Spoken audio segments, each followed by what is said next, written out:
sadari bahwa hubungan itu 2 orang, nggak cuma 1 orang aja. Nah, kita ibaratkan seperti mengayuh sepeda. Sepeda itu perlu sepeda tandem ya, itu kan perlu dikayuh ke arah yang bersamaan dan secara bersama-sama. Kalau cuma 1 orang ya capek.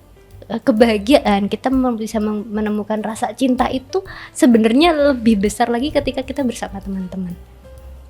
Saya suka taken for granted itu teman-teman yang ada di sekitar kita. Maka ketika itu misal hubungan itu terasa tidak fulfilling, itu teman-teman masih punya support system, dan itu lagi, you are more than what you think you are. Halo kawan UGM. Hai kawan UGM. Selamat datang kembali di UGM Podcast hari ini. Luar biasa. Tepuk tangan dong. Boleh lah. Oke, di episode kita kali ini kita mau ngobrolin apa, Dik? Kita mau ngobrolin yang ada kaitannya sama anak muda zaman sekarang. Salah satunya adalah relationship. Relationship, asmara. Oke. Gitu ya. Apalagi ya? Ya pokoknya kaitannya sama asmara lah mungkin kalau saya ingatnya gitu. Lebih tepatnya adalah kita akan ngobrolin tentang toxic relationship. Toxic relationship. Apa itu toxic relationship? Apakah mungkin benar-benar namanya toxic? Seberacun itu kah? Ya, atau mungkin lebih dari itu bahkan. Kita pengen tahu sebenarnya kenapa disebut toxic relationship. Maka dari itu sudah hadir bersama kita di studio podcast UGM dosen muda yang anak muda banget nih, Dit. Satu angkatan sama saya. Wah. Selamat datang Mbak Smita. Halo, selamat datang, selamat siang nih ya. Iya, selamat siang. Apa aja boleh ya. ya. Boleh lah. Mbak Smita ini adalah dosen dan peneliti dari Fakultas Psikologi UGM, betul? Tuh. Betul. Mbak Mita, tadi di opening kan kita menyinggung soal toxic relationship. Sebenarnya apa sih Mbak kalau dari sudut pandang psikologi toxic relationship tuh? Kalau toxic relationship sendiri secara ilmiah itu kurang konkret ya, tapi ini lebih ke istilah populer gitu. Lebih ke istilah populer di mana di dalam relationship atau di dalam hubungan itu ada satu pihak yang pingin mengontrol pihak lain. Jadi itu dalam relationshipnya itu jadinya tidak mendukung, malah dibangun berdasarkan konflik gitu, atau dibangun berdasarkan kompetisi. Nah itu tentunya membuat pihak satunya lagi tuh capek ya, energinya drain gitu. Nah ini yang disebut sebagai toxic relationship yang seperti ini. Karena intinya apa? Intinya ada kontrol yang dilakukan dari satu pihak ke pihak lainnya. Oke, berarti toxic relationship itu nggak cuman antara hubungan percintaan laki-laki dan perempuan ya? Sebenarnya bisa juga di pertemanan. Jadi itu tidak terbatas pada percintaan saja, tapi pertemanan juga bisa toksik. Yang penting intinya kembali kepada itu tadi, ada satu pihak yang ingin mengontrol pihak satunya lagi, seperti itu. Oke. Jadi gitu, Dit. Jadi toxic relationship ini selama ini kan kita selalu pahamnya itu Soal asmara gitu ya. banget. Percintaan antara laki-laki dan perempuan pasangan gitu. Tapi itu ternyata ya semua yang kaitannya sama toxic begitu ya, saling ingin mengontrol satu sama lain itu juga disebut toxic ya. Ada istilah saya ingatnya ada abusive relationship juga. Itu sama juga nggak sih? Kurang lebih sih sebenarnya sama. Cuma kalau abusive relationship ini cakupannya lebih luas gitu. Cakupannya lebih luas dan lebih banyak ya, misal ada physically abuse gitu ya. Abusive secara fisik, kemudian emosi, kemudian ada juga seksual. Nah, kalau toxic ini lebih ke arah psychologically-nya. Seperti itu. Jadi lebih spesifik di situ kalau toxic relationship itu. Oke. Terus kalau misalnya tadi dikatakan toxic relationship itu lebih ke psikologisnya. Berarti mungkin kayak itu ada polanya. Polanya itu ada, Mbak. Oke. Nah, polanya itu biasanya ada 3 stage gitu ya. Stage pertama itu memang idealizing gitu. Jadi ketika mungkin kita lihatnya kan pas PDKT gitu ya. Oke. Semuanya tuh bagus gitu ya. Nggak ada cacat celahnya tuh, nggak ada sama sekali. Jaim-jaim gitu Jaim-jaim ya. gitu ya. Benar-benar. Jaim-jaim. Kemudian kok rasanya bagus semua, terus too good to be true gitu ya, wah bunga-bunga dan sebagainya itu bunga-bunga bermekaran gitu kayaknya pas idealizing state itu. Jadi kayaknya orang yang kita sayangi, orang yang kita sukai atau orang yang kita temenin ini tuh nggak ada cacatnya. Itu idealizing. Terus kalau misalnya sudah sudah orang yang toxic ini ya, yang pingin controlling ini sudah merasa oh ini kayaknya sudah attached deh, udah lumayan attached deh. Nah muncul devaluing. Nah mulai tuh ada konflik, dielek-elek. Kalau bahasa Jawanya ya, dijelek-jelekin. Benar. Atau enggak direndahin, atau enggak kayak itu kan salahmu. Oke. Playing victim gitu. Kayak gaslighting, lebih ke gaslighting. Aku kan kayak gini karena kamu. Nah, udah ada kayak gitu. Nah, kemudian juga rasanya itu kalau jadi orang yang victim di situ tuh rasanya kayak kok aku salah terus ya? Kok aku salah terus? Terus kok kayaknya itu aku ada di ujung tanduk nih, mau ngapa-ngapain aja salah.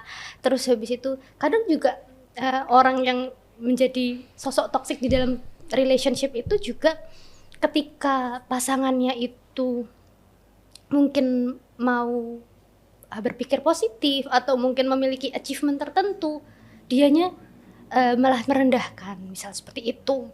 Nah, kalau sudah nih tiap permasalahan di situ sebenarnya di valuing itu pasti ada permasalahan, tetapi mungkin bedanya sama healthy relationship itu adalah di dalam hubungan yang ini dia itu tidak berfokus pada penyelesaian.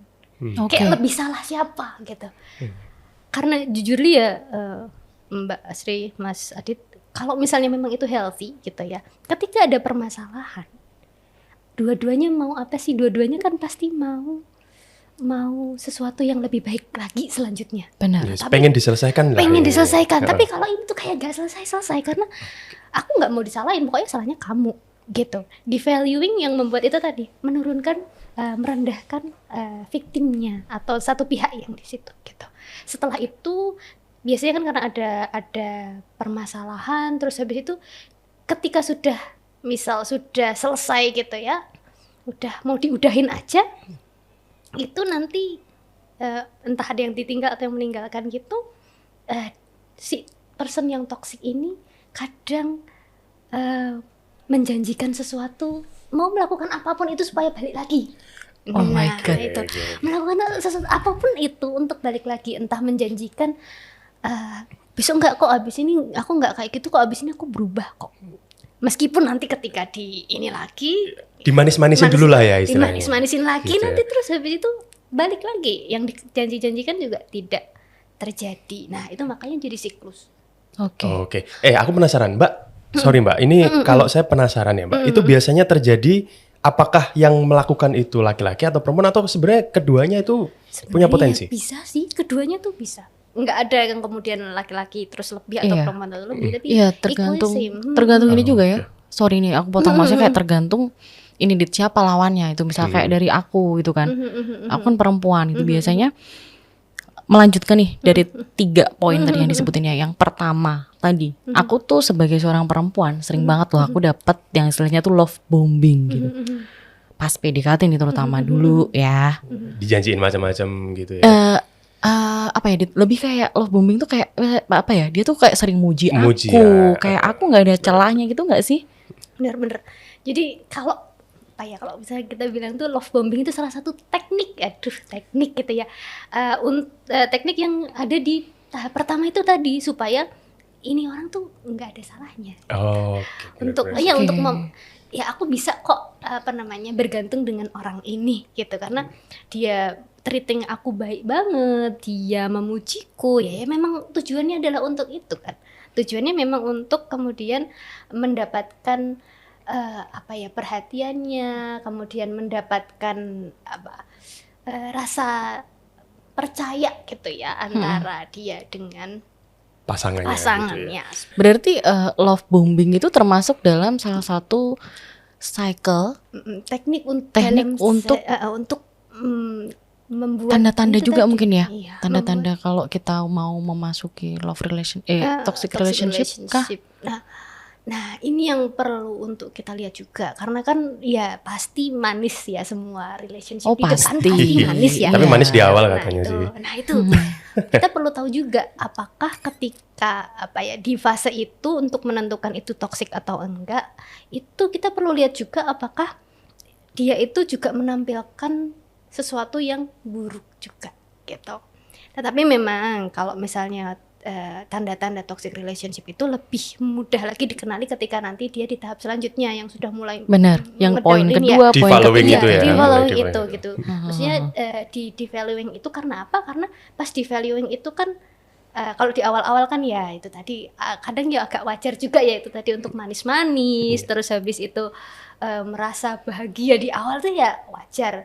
Tapi itu ya mungkin kita juga perlu untuk membekali diri kalau ya ini juga fase gitu. Suatu fase yang nanti juga akan ada buruknya. Nah, makanya ketika buruk itu bagaimana kita mengevaluasi itu toksik atau enggak dari penyelesaiannya. Oke. Oke. Ada nggak sih Mbak dampak dari toxic relationship itu sendiri Mbak? Tentu ada sih. Jadi kita bayangin aja ya gitu. Kita bayangin kita ada di suatu relationship yang itu tuh kayaknya kita salah terus gitu ya. Kita salah terus habis itu mau ngapa-ngapain juga kayaknya nggak bener gitu. Takut kalau nanti membuat pasangannya marah. Terus takut untuk konflik juga gitu. Nah, itu kan kita jadi tertekan ya. Kita jadi tertekan, kita jadi nggak percaya diri. Sebenarnya aku bisa nggak sih? Nah, atau enggak kita jadi mungkin menutup diri gitu ya dari orang-orang sekitar kita karena ada salah satu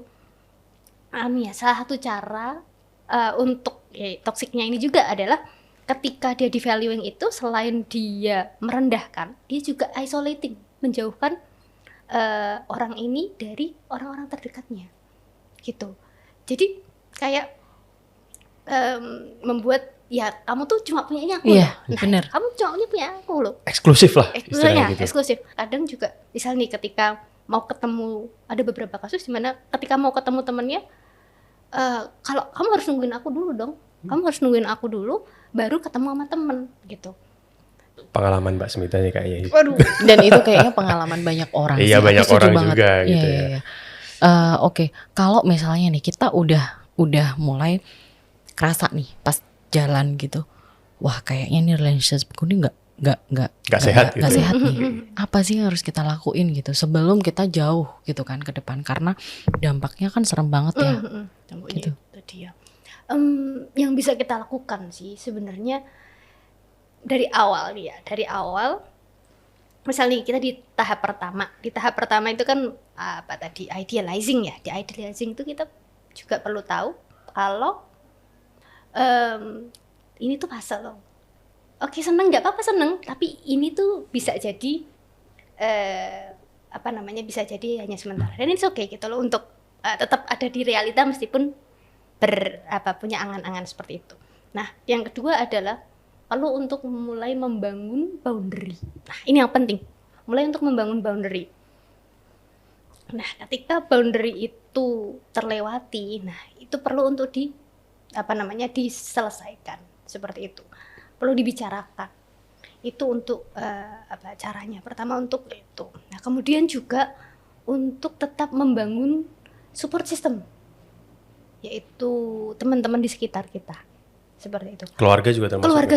Keluarga, teman-teman itu juga perlu dibangun selain supaya ya ada pegangan lah selain itu gitu.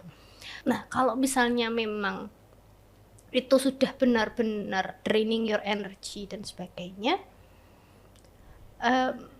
bisa mencari bantuan profesional juga. Seperti itu. Oke. Dan sekali lagi ya, kita ngomongin tentang toxic relationship dalam skala yang lebih luas. Jadi ini buat kawan UGM semua yang mungkin lagi dengerin podcast kita, ini kita lagi ngobrol toxic relationship gak cuman antara hubungan percintaan aja, Yes, tapi tidak hanya termasuk asmara. juga misal mungkin di tempat kerja. Betul. Coba diterapin 3 hal yang tadi dikatain sama Mita. Yes. Bisa nggak sih kalau toxic relationship tuh sembuh gitu, hilang? Nah, seperti relationship pada umumnya, semua itu bisa hilang asalkan orang itu juga mau ikut berubah. komitmen. Komitmen dari keduanya. Misalnya nih, kita sama teman kita aja, atau enggak kita sama pasangan. Dari dua-duanya yang harus berubah. Gak cuma satu orang aja. Karena itu esensi dari semua hubungan kan itu toh Jenny. Sebelum mau berakhir ya, kalau misalnya nih kita pernah terjebak dalam situasi yang kurang menyenangkan dalam relationship kita gitu, yang bisa kita lakuin setelah kita selesai untuk menyembuhkan traumanya itu apa aja sih? Building kembali kepada building support system kita. Oke. Selain itu juga sadari diri kita tuh seberharga itu loh.